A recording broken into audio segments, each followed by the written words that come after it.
Now, my slay yoga teachers, you cannot give up on your dreams. And this is like a word. I know that there are a lot of things that come in our ways. There's a lot of challenges and obstacles and inconveniences and doubt and fear and all of these things that come up against us whenever we have these ideas or these things that we want to execute, these projects we want to bring to life. We cannot put them on the shelf and ignore them. We cannot say, oh, well, that was a little bit hard, so I'm not going to do it anymore. And the reason why we cannot give up is because the work that we do means something. It's more than just taking a couple deep breaths. Which, believe me, before my yoga life, I never took deep breaths.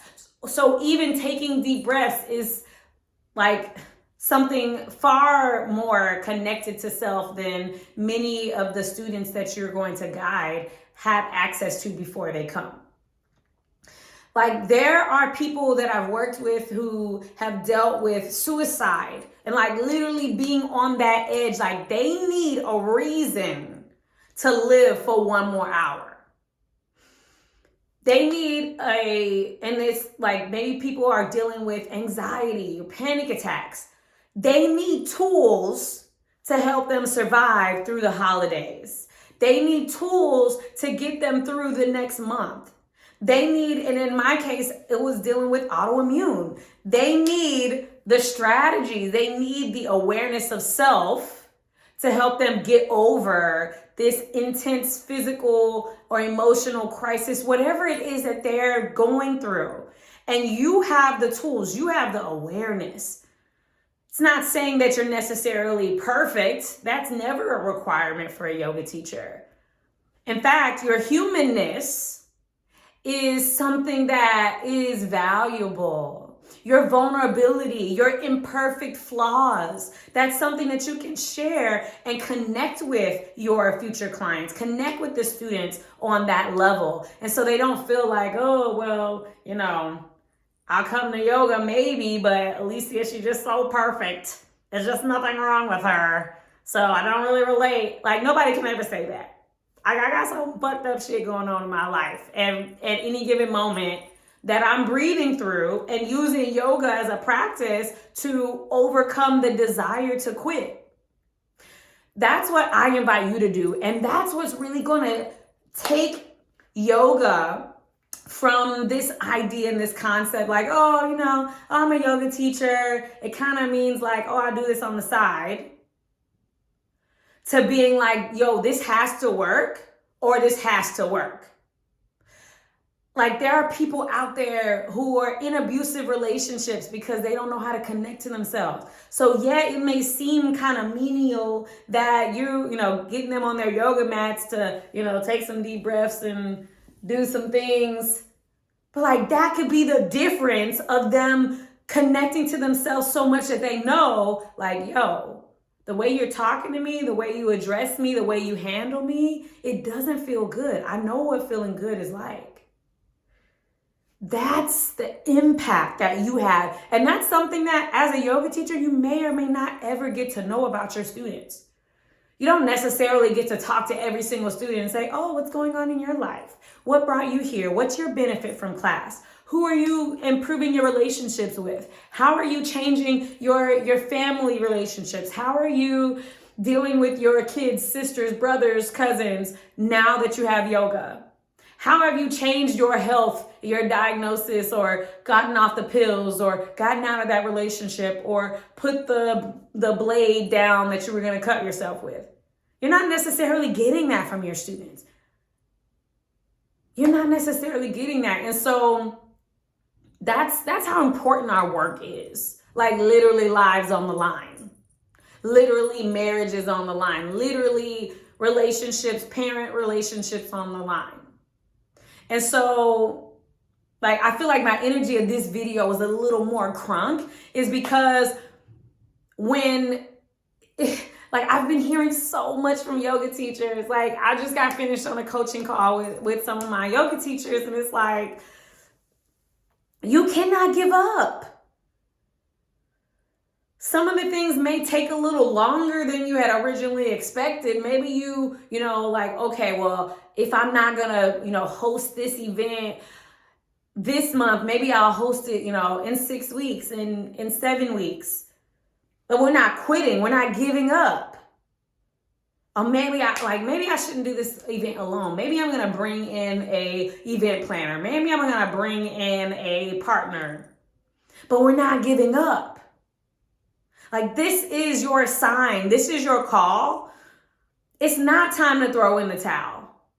In fact, in the new year, in January through March, that is the time when most of the people, after all the shit they done been through, they like, I'm so desperate. Like, what can I do? Maybe I'll try this yoga stuff. I know people done said it's evil. I know that people done said it's not for people of color. Like, but what are my other options? I'm going to try yoga. And then it's time for you to be there ready. So this is the time you take getting ready so that you can show up in January, in March, in June, in August, whatever the time is that you feel called. Pick a time where you're going to show up. And the reason why I love events so much is because we can hype them up. We can get people excited. We get people all into this one place at this one time, virtually or in person. And then we say, okay, I'm so glad you're here. If you want to keep this up, if you don't want this yoga feeling to end, if you need more of this deep breaths in your life, loving on yourself, taking care of yourself after surgery, taking care of yourself, prenatal, whatever it is that your specialty is, now you can join me for my weekly classes. Here's the membership option for you to sign up. And not everybody's going to sign up, but the people who are like, yeah, I need this, they will. They're going to figure it out. And if you quit, if you don't host an event, if you don't decide to make the post, if you don't decide to record the video, if you don't decide to do the thing, it's so much bigger than like, oh, my hair's not combed. Like, y'all, I ain't combed my hair in a very long time, but I'm still making this video. Oh, I don't have makeup on. Like, it has to be clear that this is so much bigger than your ego, than your need to have perfection. We're not talking about perfection. We're talking about yoga. We're talking about getting a message out there because somebody needs that inner peace right now. Somebody needs that deep breath right now. So we can't give up, y'all. We gotta persevere. We gotta keep going. We got to take the next steps. If you need a coach, you need to get a coach. If you need a course, you need to get a course. If you're not sure where to start and you want to host events, like, get the link in the caption to my course about event creation. Take you in 5 days, or you can devour that content in 1 day if you want. Get all those things done, set your date, choose your course, get started. This is like bigger than your personal blockages. Like, there's somebody out there that really, really needs your message. And that's what you went to teacher training for. That's what you practiced yoga and felt all of these breakthroughs and thought that you could share them. So don't give up before you've shown up. I'm going to leave y'all with that. It's time to show up, yoga teachers. I am also showing up. And so I commit to keep showing up. You're going to see more about what I'm up to in the projects I'm working on because it's bigger than us. We have this internal duty. It's like calling us, that purpose calling us. And so I'm going to keep on going where I'm being pulled. And it's up to you to also follow that path. My name is Alicia. Y'all know the mission is world peace through inner peace. Because this is bigger than anything happening right now in this moment. This is bigger than one person. We really can change the world. All right? I look forward to seeing you either in the event creation course, or in any of my future offerings. And if you're not subscribed, go ahead and subscribe to this and join me. Like, we're moving forward, y'all. Yoga is about to change the world, and you need to be a part of it. I love you. And yes, I can love you without knowing you, because some people can hate you without knowing you. I love you. Thank you for being here. Alicia signing off. World peace through inner peace. Yee yee.